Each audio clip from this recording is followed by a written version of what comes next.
Hi అండి, welcome to our channel. ఈరోజు అయితే మనం చికెన్ తొక్కు పచ్చడి తయారీ విధానం చూద్దామండి.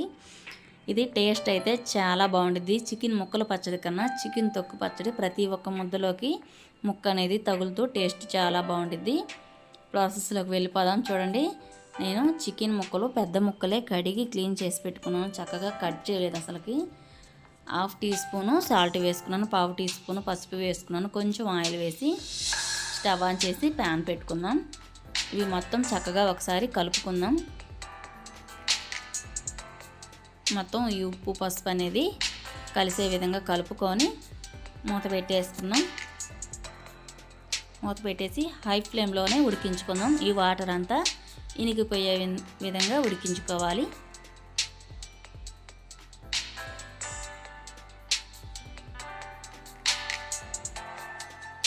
చూడండి, వాటర్ అంతా ఇనికిపోయాయి.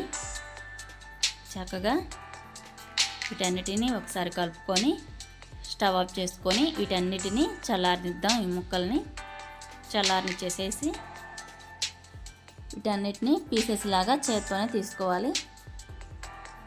ఒక 10 నిమిషాల్లో చల్లారిపోతాయి. చూడండి, చల్లారిపోయినాయి. ఇలా అక్కడ చూపించిన విధంగా కొంచెం టైం పట్టిద్దండి, ఓపికగా చేసుకోవాలి. మనకి టేస్టీగా తినాలనుకుంటే ఓపికగా చేసుకోవాలి. ఇదే ప్రాసెస్లోనే చికెన్ ముక్కలతో కూడా చేసుకోవచ్చండి. ప్రాసెస్ అంతా ఇదే. చికెన్ తొక్కు పచ్చడి అయినా సరే, ముక్కలతో అయినా సరే ప్రాసెస్ అనేది ఇదే.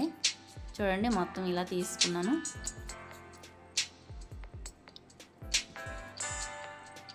ఇలా మొత్తం ముక్కలన్నిటినీ పీసెస్ లాగా చేత్తోనే తీసుకొని పక్కన పెట్టుకుందాం.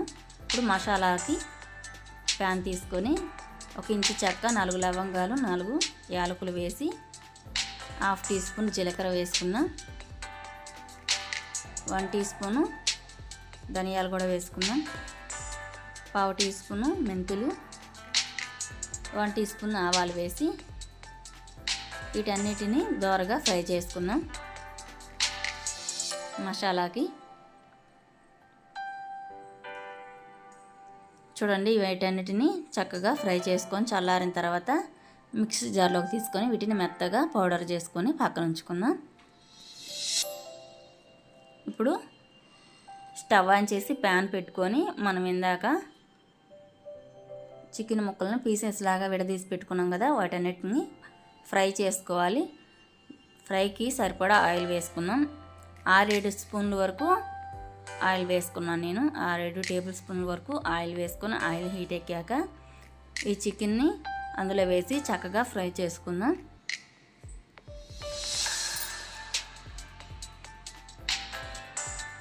ఆయిల్ సరిపోకపోతే మధ్యలో అయినా వేసుకోవచ్చండి ఆయిల్. ఇదంతా మనకి గోల్డెన్ కలర్ వచ్చేంత వరకు ఫ్రై చేసుకోవాలి. ఫ్రై అయిన తర్వాత వేరొక ప్లేట్లోకి మొత్తం పక్కకు తీసుకోవాలి.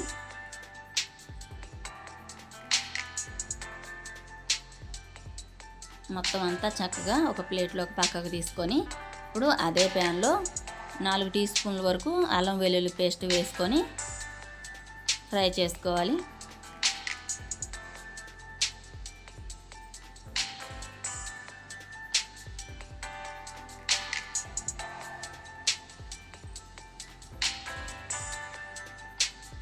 ఈ అల్లం వెల్లుల్లి పేస్ట్ కూడా పచ్చి వాసన లేకుండా గోల్డెన్ కలర్ వచ్చేంత వరకు ఫ్రై చేసుకొని ఇప్పుడు ఇందులోకి చికెన్ ముక్కలు వేసేసుకుందాం.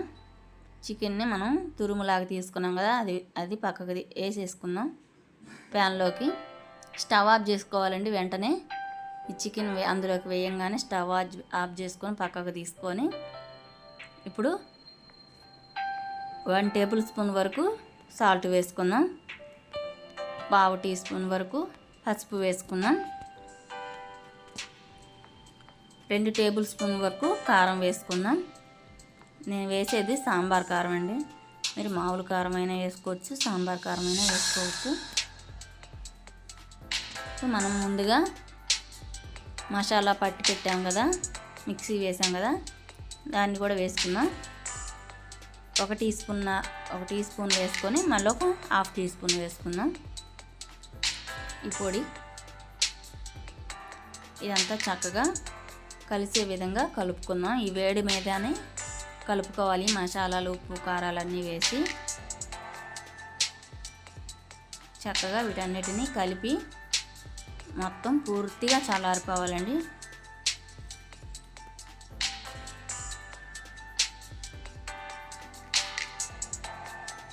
చూడండి, ఇది మొత్తం ఒకసారి కలుపుకొని ఇదంతా చల్లారిన తర్వాత ఒక మీడియం సైజు 2 నిమ్మకాయలు తీసుకుందామండి. మీడియం సైజు ఏం కాదు, ఇది కొంచెం పెద్దగానే ఉన్నాయి.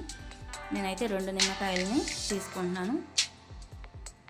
చూడండి, ఇలా జ్యూస్ వడపోసుకునే గరిటె ఉండిద్ది కదా, అందులో గింజలు రాకుండా చూసుకొని నిమ్మకాయ రసం అంతా తీసుకుందాం. 2 కాయల్లో రసం అంతా తీసుకుందాం. 2 కాయలకి ఇంత రసం వచ్చింది.